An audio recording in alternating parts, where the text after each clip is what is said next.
Before the video begins, I'd like to please ask you to subscribe, like the video, and leave a comment to tell me what you want to see in my next video. My top 10 anime of all time. Hey guys, welcome back to another video. Today we're going over some controversial picks, a controversial video of my top 10 favorite anime of all time. Now this is going to be just me chatting shit about the top 10 anime in my opinion, and I have it in a ranked order, but most of the time it shuffles around. It could be in any order. Just a quick disclaimer, this is all my opinion. It is rated out of pure enjoyment, not objective views on how good the anime is. I can think an anime is a 10 out of 10, but it's not even in my top 10. And I can think of anime that's 8 out of 10, that's my number 1, or something like that. Just because a show isn't that great doesn't mean I didn't enjoy the hell out of it, and it is one of my favorites. People can get mad at me all they want for my top 10 anime. I don't care. Put it in the comments. Tell me why my taste is absolute garbage, and tell me your garbage taste. This is completely my opinion. Your opinion may differ, and I don't care. You can love One Piece even though your opinion's wrong. Just tell me in the comments why you think my opinion's bad, and if you get some good reasoning, maybe I'll reply and say you're right. But without further ado, let's go on to my number 10. Now at number 10, I have a show that is kind of more of a series because I couldn't narrow it down to which show of the series I liked more. So for number 10, we have the Fate series. Now this includes shows like Fate Zero, Fate Stay Night Limited Blade Works, even things like Fate Apocrypha, which isn't as good, but I just love the whole Fate lore and everything about it. The reason why it's on my top 10 is because I think it has one of the most interesting story in anime. I love the mythological and kind of historical heroes that they summon and hearing about their stories. It's how I got into a lot of historical figures. Also, the animation. The animation is fucking insane. Every fight looks like it was animated with a movie budget. And don't get me even started with the Heaven's Feels movies. I'm only halfway through the 3. And it looks stunning. It's absolutely incredible. So the story's great, the animation is great, the fight choreography is top tier, and that's why it's in my top 10, because it's just a whole lot of fun. Now getting into my number 9. Now this is going to be a more generic pick, and lots of people probably have it on their top 10s, and it's because it's a great show. So number 9 is Deathnote. Now, there isn't much for me to say about this. It's just a fucking great show. It was one of the first anime I ever watched, and the story is incredible. The suspense, the mystery, and just the mental battles between L and Light. Now, it gets a bit worse near the ending with like Nier and the BS way that Nier finds out and everything like that. And I'm not going to get into the politics of Deathnote, and don't get me started on the live action of Netflix. That was just hilarious. But the show itself was fucking amazing, and everybody can agree on that. And if you think Deathnote is bad, well, then your opinion's wrong and you suck. Going on to number 8, this is going to be a bit of a different pick, and you're going to be like, why the hell is it above Deathnote? Why the hell is it above Fate series? And that is Clannad and Clannad After Story. So the reason why I picked this is because it was my first ever romance I ever watched, and it was the first show that made me cry like a little baby. I remember watching this on my phone at like 2 a.m. and just sitting there in my bed crying because of the things that happened in After Story, and even some things that happened in the original Clannad. The reason why it's up here is because it's my first romance slash slice of life slash just really sad things, and it's what got me into that whole genre and made me go on a spree of watching only romance or only slice of life and just shit to make me cry. It's just overall a great show, and if you can get through the boring parts of Clannad and move on to Clannad After Story and watch that, you won't regret it. It's an amazing story, and yeah, I really just enjoyed it. It was a lot of fun. Well, not really fun, it was really sad, but it was really enjoyable. It was one of those like happy cries, but not because you get depressed as fuck. Anyways, moving on to number 7, we have an objectively a pretty good show, and I just really enjoyed the story and the premise, and the fight scenes were really cool. But without further ado, it is Parasyte. So I really enjoyed the show, the character development and kind of the development of all the parasites. I really enjoyed. There was a lot of psychological aspects to the story. It was thriller, it was action, There was some romance.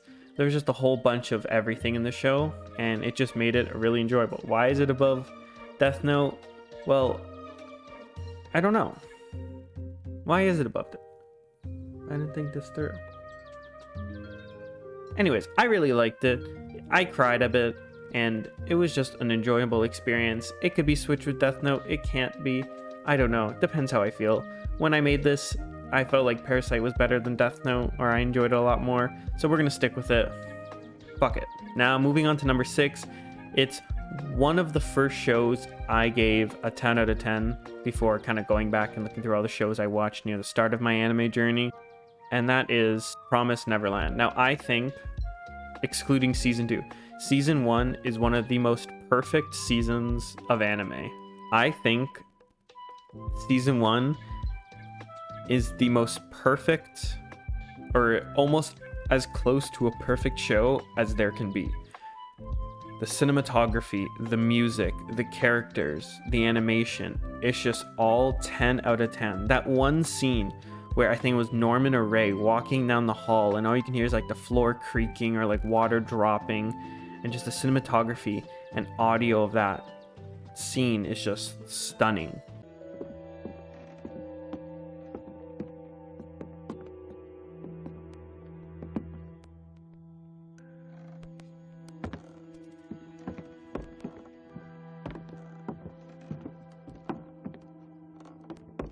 They kind of ruined it with season 2. It wasn't as good. It didn't even look as good. But the story is still there. The story of Promised Neverland is really cool. It's really intriguing. But just season 1 was just the most amazing and perfect season of anime I've ever watched. And that's why it's up here. All right, we're halfway done. Moving on to number 5. I might get some hate for this, but I don't care. I'm a degenerate at heart. Number 5 is No Game, No Life. I don't care. I'm not going to explain myself. This show is freaking amazing. It's too bad we didn't get a season 2, but season 1 is still one of my favorite shows ever. I watched it like 10 times. The psychological and like kind of like outsmarting I really love. And you'll notice a common trend of all my shows. It's kind of like the psychological, like smart people shows where like the characters outsmart other characters. I really like. Yeah, there is some ecchi stuff. The show opens up with a panty shot of an 11-year-old, but like, you know, you can move past that. That's not important. This is a fucking great show. It's a great story. The visuals are stunning. It's so colorful and looks so different from anything else of that time.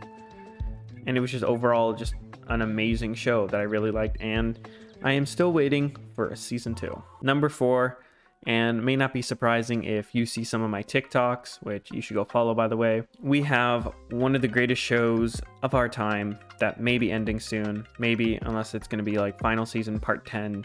We got Attack on Titan. Now, there's a big trend on TikTok of people hating on Attack on Titan and think it's not as good as the hype gets. This show is, without a doubt, one of the greatest shows ever made and one of the greatest stories ever told. I hear the ending is a bit controversial in the way that some people like it, some people hate it, and a lot of people who really hate the show read the manga and like, oh, the ending's ass. You have to sit through all this just for this ending, and then a lot of people love the ending. But I believe that a show isn't made by its ending. A lot of it's the journey of Attack on Titan from season 1 to now. With everything that happens, the story just keeps getting better and better, and like the surprises and plot points are just insane and unseeable. Like when Eren first turned into a Titan, I'm like, bro, what? He can turn into, what the fuck? It just gets insane and it gets better and better. You may think that season 2 is a bit boring when they talk more about the politics, but it all ties together and makes the whole experience of like season 3 and season 4 a lot better, or at least in my opinion and others that I've heard. So now we're getting into the top 3, the big 3 of my anime list. This is a show that came out in recent times and I didn't see get as much hype or as much love as I think it deserves, because a lot of people saw it and were kind of like, this is a bit weird. But that show is none other than Mushoku Tensei, or Jobless Reincarnation, or The Journey of a Job... random light novel titles. Now, I think this show is my top 3 because it's just such an enjoyable experience. The world building is phenomenal. The animation looks beautiful. The fight scenes are stunning, and the characters are just so enjoyable and so well written. Now, I saw this really bad take on TikTok where it was like, people think that the world building of Mushoku Tensei is good because it's forced upon you, because they literally get teleported. Oh, well, spoilers. They literally get teleported to another side of the world and have to walk through it all, so that forces you to do world building. And that was such a stupid take. Like, I had to like close TikTok and just close my phone and just sit there and think, wow, some people are dumb.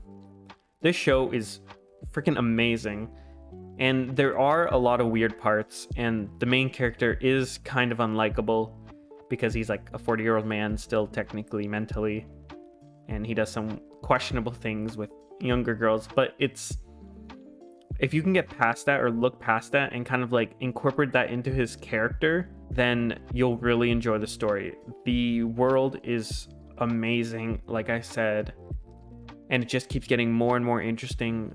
The development of Rudius, Eris, and even Ruijerd is just amazing to see. And I didn't cry, but the story did get me kind of emotional. And will it stay in my top 3 forever? I don't know, but I really enjoyed the show. All right, number 2, and one of the shows that makes me want to read manga so badly, but I know I'll regret it, is Hunter x Hunter. And why I say I'll regret it is because he only makes like 1 chapter a year. So Hunter x Hunter is one of my favorite anime because, again, I must sound like a broken record. The story, the characters, the fight scenes, the world building, just everything about the show is amazing. The Chimera Ant arc, like everyone says, with Meruem, is one of the greatest villains ever. Killua, my favorite character ever. I do not like Kurapika, and people say he's a better Sasuke, and those people are wrong. I will jerk Sasuke off till the day I die. Hunter x Hunter is just an amazing show. It's a lot of fun. The characters act their age, which is a thing that not a lot of anime have. You have these high school kids solving like the theory of relativity, but you see Gon being childish and being able to be manipulated, and he acts rashly and without fear of consequence. And this is something that's small, but you can really appreciate and adds to the depth of the story. I really want to read the Dark Continent arc because apparently it's one of like the greatest arcs of of manga. But I also hear it's like an essay per manga panel, so we'll see if I get around to doing that. But it's just an amazing show and you should watch it. 10 out of 10. Now we have an honorable mention, and I may get some hate for putting this on my list of top 10 anime because it's technically not an anime, but we got Avatar: The Last Airbender. Now, if this was considered an anime, or if I was allowed to put this would probably be my number 1 because I've watched this show so many times. It is so good. It is, dare I say, a perfect show. It may be made for children, but there's so many adult themes, and the characters are just so enjoyable. Even the ones you hate, you can still appreciate how great they're written and how great they're portrayed, especially with like the voice acting and stuff. The fight scenes are so great. Everything about the show is just perfect. You should go watch it. Even though it's not an anime, it's still like my top 10 favorite shows.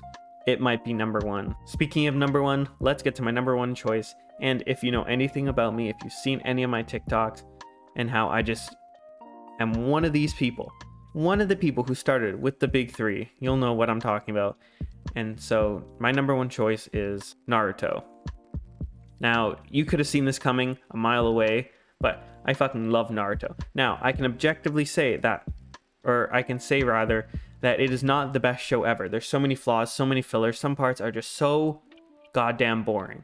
But the payoff, it's just the overall story of just going through and growing up with these kids, it's just so amazing. I love so many characters of this story, and a lot of these characters just so likable. Sasuke, Itachi, Kakashi, even Naruto, Gaara, Rock Lee. You just love so many of these characters, and you get to grow up with them and see them develop as characters, and then into adults, going into Boruto. Now, I haven't watched Boruto, and I doubt I'll like it as much as I love Naruto and Naruto Shippuden, because I mean, that's just what I hear from everybody. But It is at my number 1 because it is the anime that got me into anime. It is the anime that got my love for these Japanese cartoon children, and it is what started me on this damn journey. So that is my top 10 anime of all time. This isn't in any order. I don't know. I just put this here just so to recap all my top 10 anime. Now, it's a really diversified list. You know, I got some romance, you got some ecchi, harem type stuff, you got a lot of action shonen, and I mean, hey, you can call me shonen fiend, but at least Demon Slayer and Jujutsu Kaisen isn't on here. These anime, again, aren't just the best show, I think, in my opinion, but they are the most enjoyable shows for me and the most impactful for my whole journey of anime. If you like this video and want to see more from me, you should hit that subscribe button and you should hit that like button. Notifications, I don't really care. I don't know. That's just what the YouTubers say. But yeah, thanks so much for watching, guys, and I'll catch you guys in the next one. See ya.